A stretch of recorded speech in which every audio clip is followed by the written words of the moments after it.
Amin says, do you think media mix modeling is worth exploring? I haven't tested it before. Wow, that's a big question. Yes, that's actually the only thing that's worth it. Yeah. That's the reason why the MPIs exist. The media mix modeling.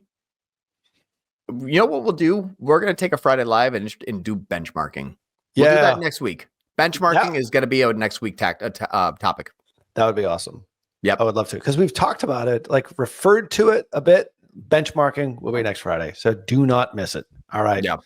Thank you, Amin, for that question. Let's see. Mark Palmet says, it's better to run PMAX on new customer only mode when running feeder strategy. Yes, but don't be discouraged if it completely shits the bed. So, actually, I have a snapshot of this because, of course, I find it just always the funniest thing in the world. Because I literally had a conversation with Google, and they're like, you know what you should do? And they're like, hey, you should run NCA. And I was like, you know what? That's a brilliant idea. I'm like, man, why didn't I think of that? You should run this thing called the feeder strategy. They did that too. Yeah, they said, hey, let's run feeder strategy. Yeah. And so they're like, hey, you should run new customer only. And I was already running it. And I was like, wow, that's a really, really great idea. So I said, hey, let me ask you all a quick question. Let me share screen right here. This campaign is, I'm just going to open it up in a new tab. If I open this campaign up in a new tab and then go into the campaign settings, I have a GA4. I have an uploaded new customer list. I'm only bidding for new customers. And that's been in the change history 3 months ago. And I'm like, can you let me know why my new customer acquisition performance max has 38% more returning customers and 12% more new customers during the time period I added that? Google? Well, they're new to Google. Sort of. So here's what happens. Everyone's familiar with enhanced conversions. Enhanced conversions is a lie. What that means is that when a person comes in and buys something, you send that information to Google. Google takes it and says, I have all the information. Let me go check. Yep, that actually is the person that came from you. Here you go. Enhanced conversion. All it means is that you got to go check with Daddy Googs if that was actually your campaign that does it, because Google's not going to give you that data anymore. They hide it, which is why attribution sucks. So what ends up happening is they say, yeah. But instead of me giving you the purchase that you then 2 days later tell me, oh, it actually did come from you guys, which is why GA4 runs at a 48-hour lag. Can you just tell me that before they click on an ad? Yeah. No. You have to go send them the information. They got to double check. But new customer acquisition, when you click on it, they're making us believe that all of a sudden they now can check who that person is and if it's a new customer before they get paid. They're not doing it. It's a great tool if it actually works. It's a great idea. I have new customer acquisition on, and things got better. You know where it came from? Existing customers. Yeah. But unless you're segmenting that way, you're one of the people that are just blinded by Google, which you are not because you're here. But everybody else, that's what you're up against. That's why they come here.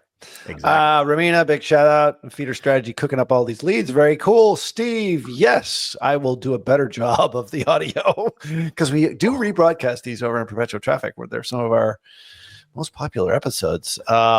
Anyway, hopefully we did that here today, although we did 2 presentations for the price of one.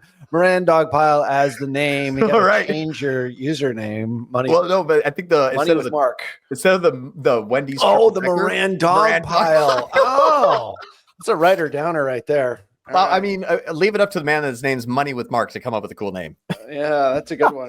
See, I'm writing that one down. See? All right, Dogpile. That Money with Mark. You named it. This is the Dogpile strategy. The dogpile strategy. All right, you will get absolutely $0 in credit for that. But PayPal me. I got $20 for you. Thanks, dude. Without a contract, just good faith.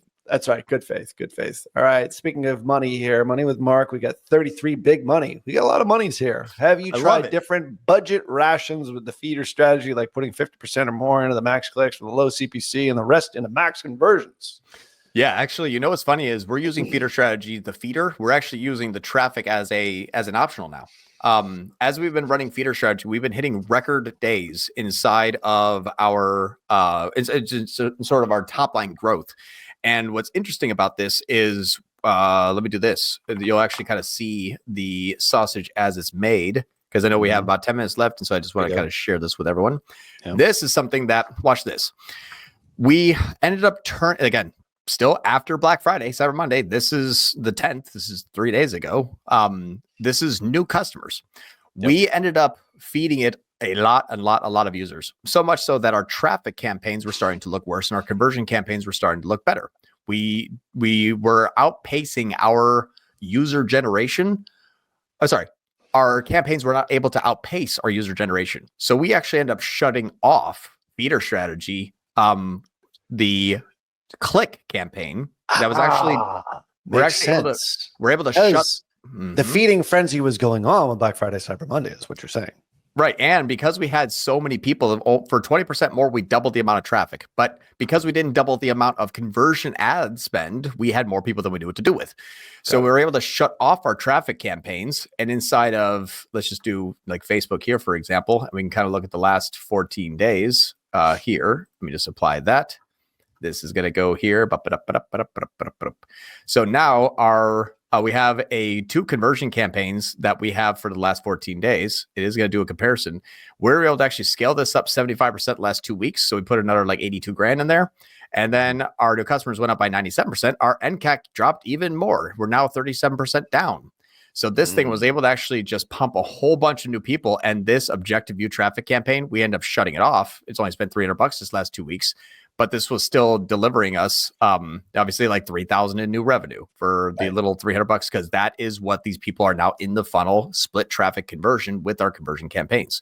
So you have more people ready to convert, really. Exactly. It's like, hey, I brought in 1,000 more people that are ready to buy something, and you're like, well, I can only buy 200 of those. All right, shut that off. Buy 1,000. That's what we did. It's pretty good. Yeah. Big money says productivity tips, TRTs apparently is it. We're advocating the drug usage here. Only if medically necessary. I am not a doctor. And those Bang energy drinks. My drug of choice actually is gym weed, which I get free from my son, which is like amazing. Anyway, gym weed. I thought you were saying like you just had a guy at your gym sell you weed. Well, we've got that too at my gym. There's a lot of weird things going on at my gym. But yeah, anyway, there's steroids and drugs. I gotta go to your gym. This is great. Drugs, great gym. All right. Lazar says, should I refine my maximize click search campaigns moving industry US by keeping only high converting exact match keywords, or pause it and start a new one plus broad match campaigns with TCPA? There's a lot in there. Yeah, should I refine my maximize search campaign? Movie industry, okay. This is a tough industry to be in. High APR has just got to be killing you, Lazar. I'm sorry to hear that. I have a neighbor who is losing 100 grand. Yeah, I have a neighbor losing 100 grand a quarter right now because they're like, I have truck snipe people, but no one's moving. Everyone's golden handcuffed to 2.5% APR. So hopefully you're doing well, but I need to take that into consideration when you have a question like this: is how is your industry doing?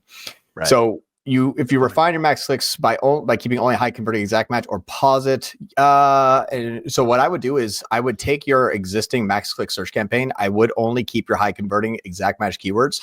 I would clone it. And then I would use a high TROAS if you're VBB, or a low TCPA.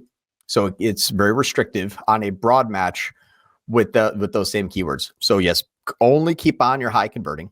And maybe if you're like, hey, I have 10, but these top 3 are just kick ass, but I would still want the other 7.